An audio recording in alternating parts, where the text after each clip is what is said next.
Today I'm going to be breaking down how you can use lightning spells in combination with Yetis and Witches to easily 3-star any base. So here is the army composition that we are going to be using, and honestly it is unbelievably simple. You really don't need any special pieces of equipment for your heroes. In fact, you don't even need the frozen arrow like we have selected here. You could bring pretty much anything that you wanted. The only real piece of equipment I would definitely recommend is the earthquake boots for the king. That really is pretty helpful, especially in the core of the base, and then the eternal tome for the grand warden. Moving over to our army composition, well, we have 4 different types of troops. We have 8 yetis, 10 witches, 1 ice golem, and 1 lonely archer. For our spells, incredibly simple again: lightning, earthquake, poison, and our clan castle troops, that log launcher is going to be helping us into the core of the base. So let's jump in and we'll break this down. So when it comes to this strategy, honestly there is very little you need to think about. The first though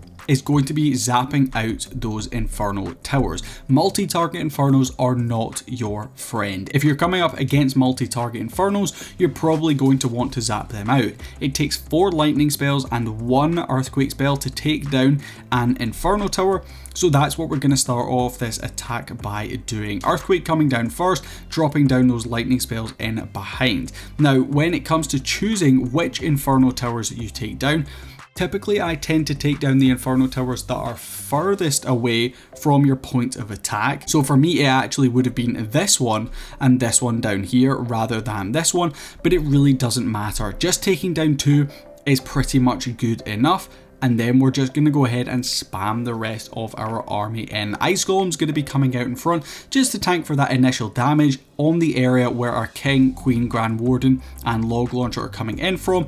You're then basically just going to draw a line with your fingers for those Yetis, and those witches are going to come in behind. The log launcher is going to do a lot of the work to get your troops through into the core of the base.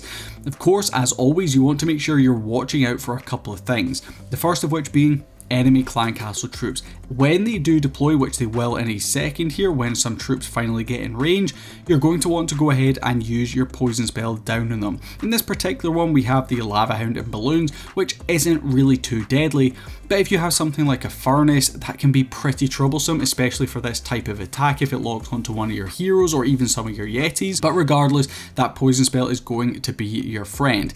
Next up, you have something that's very, very important, and that is going to be your Grand Warden's Eternal Tome ability. As you can see, we held onto it until we got to that Townhall section. The Townhall can sometimes be pretty troublesome with this type of attack because your witches can go down pretty quickly to them with that Giga Bomb and the Giga Tesla. So let's not forget about the Townhall. Save your Grand Warden ability for that exact moment, and then you can go ahead and take it down with the help of that Eternal Tome ability. Queen pretty much swags her ability right here. She pushes all the way through onto the back end, but this one, complete overkill. We have troops everywhere, all 3 of our heroes still alive, and a very easy 3-star. So let's jump in and take a look at that second example. So moving through onto that next one, again, you guys can see a couple of things. The first of which being we have 2 multis in this attack and we have 1 single. So we're choosing to take care of the multi-target infernos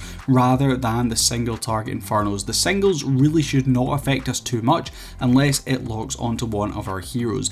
Yeti is going to come down first, beginning to create that funnel. Witch is coming down second. Then we have King, Queen, Grand Warden, and of course that log launcher. Be careful with that initial entry into the base. As you can see right here, we do get quite a lot of our troops walking off to the edge, which is absolutely not ideal. So you may want to deploy down that log launcher before you drop down your heroes, because you may end up having something like this happen. All 3 of our heroes going to the outside of the base and hardly any troops at all going into the center. But don't panic. Hold on to your hero abilities. They're going to come in helpful. The right side of the base is secure. We already have a couple of Yetis and we have plenty of witches in that area. Our couple of Yetis from the log launcher are currently in the core of the base, and that 1 rage should definitely help them out. You can also switch up those Yetis actually to Super Yeti if you have availability for them in your log launcher. Super Yetis are incredibly strong and definitely worth looking into if you haven't used them already Yeti in your clan castle.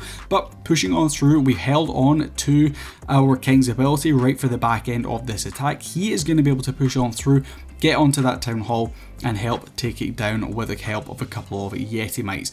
So this particular attack was very rushed. We dropped down, we just spammed in all of our troops, and it shows that even if you really don't care about where you deploy down your troops and you don't funnel and you basically just mindlessly spam everything in, this is the result right here. Decimation, every building taken down, and another 3-star on the board. And here we are with that third and final example. Again, starting it off the exact same way, identifying where those multi-target infernos are, taking them down. We have a single target inferno, so we don't really care about that in this particular attack. The good thing about these lightning spells is it also helps to create a funnel. As you guys can see, most of our troops should continue to push into the core rather than going onto the outside of the base. Again, a little bit delayed with that log launcher. I would like to see that maybe come in slightly earlier, but it doesn't really matter too much in this base because we have this big wide open channel helping us to get all the way through the core. Yetis and Witches are a great combination because the Yetis have a decent amount of HP, but they also get those Yeti mites out in front to lock onto some of those defenses, help take them down. The skeletons push on through to do a massive amount of damage, and the Witches overall are great because they can both shoot both ground and air troops, heroes, whatever you need them to do. King really providing on this attack, used his ability through in the core of the base, opened up all of those compartments. It's really handy, especially if your log launcher doesn't quite get all the value you're looking for, to have access to that Barbarian King's Earthquake Boots ability further through into the base, so you can open up some of those back end compartments, and sometimes that does of course include the town hall like we had it here. Holding on to that Eternal Tome ability, we probably held it slightly too long in this particular attack. We probably could have used it slightly earlier, but regardless, like I said, if you haven't already taken down that town hall, that is where that Eternal Tome ability can really shine. It helps just to get those troops to the town hall and take it down. But this one, honestly, it hardly ever fails. It's so easy and it's so strong. The link for it is down in the description if you would like to pick it up, and if like this attacker you can hold that rage spell all the way to the end of the attack if you want. But yeah, this strategy, unbelievably powerful. You're going to have a lot of success with it, so let me know down in the comments below if you plan on using it. Thank you so much for watching, and I'll catch you guys in the next one. Peace.